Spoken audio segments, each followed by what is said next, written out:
29 and 45.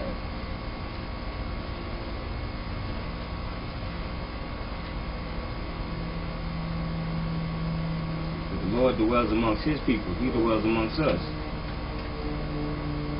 Exodus 29 and 45. And I will dwell among the children of Israel. He dwells well. I will dwell among the children of Israel. That's why the cloud, what was the cloud with? The cloud was with the children of Israel. Go ahead. And I will be their God, and they shall know that I am the Lord their God, that brought them forth out of the land of Egypt, that I may dwell among them. I am the Lord their God. Okay. So now, it just said that the Lord was guiding us out of Egypt. He didn't want to take us through the way of the Philistines. So now, let's get Exodus 23 and read 20 through 23.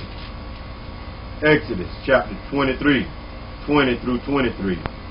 Behold, I send an angel before thee to keep thee in the way, and to bring thee into the place which I have prepared. Beware of him, and obey his voice. Provoke him not, for he will not pardon your transgressions, for my name is in him. But if thou shalt indeed obey his voice, and do all that I speak, then I will be an enemy unto thine enemies, and an adversary unto thine adversary. For mine angel shall go before thee, and bring into the Amorite. For mine angel shall go before thee, and bring thee in unto the Amorites, and the Hittites, and the Pharisite, and the Canaanites, and the Hivites, and the Jebusites, and I will cut them off. He would do what? He will cut them off. Okay, hold on. Let's jump back to this Habakkuk we just got done reading in verse 13. Because he's saying he will cut them off. Go ahead. Habakkuk 3 and 13. Thou wentest forward for the salvation of thy people, even for salvation with thine anointing. Thou woundest the head out of thine house of the wicked, by discovering the foundations unto the neck. It said he wounded the head of the wicked. So that's what this angel sound like he gonna do to all these nations that we come across. Okay, let's get Exodus 15 and 23.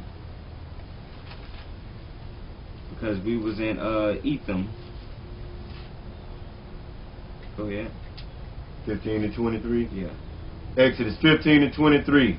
And when they came to Marah, they could not drink of the waters of Marah, for they were bitter. Therefore the name of it was called Marah. Okay, Exodus 15 and 27. And they came to Elim, which were 12 wells of water, and 70 palm trees, and they encamped there by the waters. Okay, Exodus 16 and 1. And they took their journey from Elim, and all the congregation of the children of Israel came unto the wilderness of Sin, which is between Elim and Sinai, on the 15th day and the 2nd month after their departing out of the land of Egypt. Okay, now get the map for me. So we were in Etham, we went to Marah, we went to Elim, and now we're in the wilderness of Sin.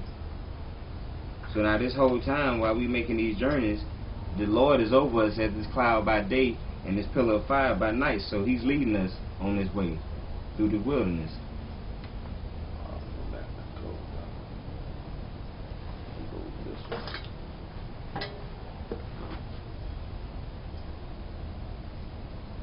Okay, we got Etham, we got Marah, Elim, and the wilderness of Sin. So if you got any questions about it, you can bring up a map right now and verify everything that we're saying. So now we're going from the wilderness of Sin, we're going to jump to Exodus 17 and 1. It says, and all the congregation of the children of Israel journeyed from the wilderness of Sin after their journeys according to the commandment of the Lord, and pitched in Rephidim, and there was no water for the people to drink. So now we went from the wilderness of Sin to Rephidim. Get Exodus 19 and 2. Exodus 19 and 2. For they departed from Rephidim and were come to the desert of Sinai, and had pitched in the wilderness.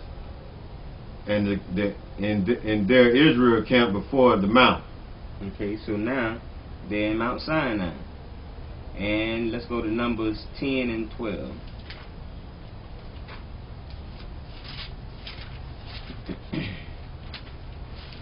We ain't gonna give you the whole journey, we're just gonna give you most of the journey to make our point. 10 and 12. Numbers chapter 10 and 12. And the children of Israel took their journey out of the wilderness of Sinai, and the cloud rested in the wilderness of Paran. The what rested? The cloud rested. But hold on, the cloud is the Lord. The cloud is the presence of the Most High. And where did it rest? It rested in the wilderness of Paran. Oh, that's part of the route that we was taking. Let's get that Habakkuk 3 and 3 again. Right. Because this is going to knock down one of these key points right here. Go ahead. The Most High came from Teman, and the Holy One from Mount Paran. Hold on, from what? Mount Paran. And we jump back to Numbers 10 and 12. It said the cloud rested in Mount Paran. Right. So that's one of the places where we rested on our journey. And therefore, the Lord being with us, He rested there as well. Right. Okay, let's jump to Numbers 10, 33 through 36. Numbers chapter 10, 33 through 36.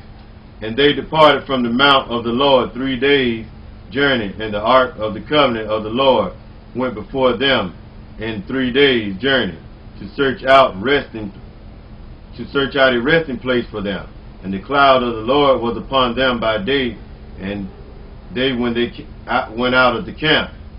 And so hold on.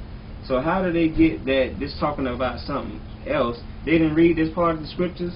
They weren't able to interpret what this cloud was. They couldn't break down the scriptures right here and see that the Lord was with us the whole time. I don't think they were going precept upon precept. That's how He came through the wilderness of Paran. Go ahead. And the cloud of the Lord was upon them by day, and they went out of the camp. And it came to pass, when the ark set forth, that Moses said, Rise up, Lord, and let thine enemies be scattered, and let them that hate thee flee before thee. And when it rested, he said, Return, O Lord, unto the many thousands of Israel. Okay. Numbers 20 and 1.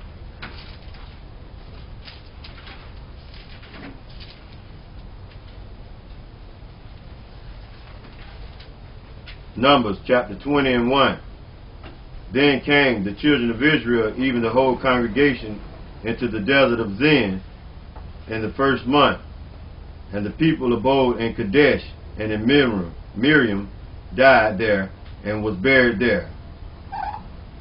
All right, Numbers 20 and 14.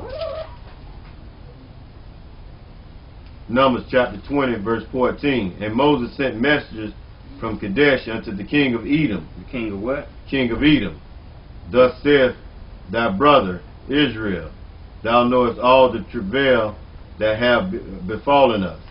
Okay, for the people that don't understand how to break down how we come to a place comes into being a land. It becomes a land because it's named after a person originally. So now go ahead and go into that Esau and that Edom, so we can understand that when he's speaking to Edom in his land of Edom, that we're going to understand that Teman and Basra are also surrounding lands to this. And we're going to get that on the map and show you as well. So if you go on to Genesis, the 36th chapter, 36 and 1, it said, Now these are the generations of Esau, who is Edom. So anytime you hear Esau, he speaks about Edom, it's talking about Esau. Same person, same thing, same family. Even the land. Even the land. Edom is talking about him and his descendants. And we're going to drop down to verse 8. Thus dwelt Esau in Mount Seir. Esau is Edom. And these are the generations of Esau and the father of the Edomites in Mount Seir. So Edomites meaning his descendants that come from Esau. Right. Now we're going to see that Teman, when you come down to verse 15,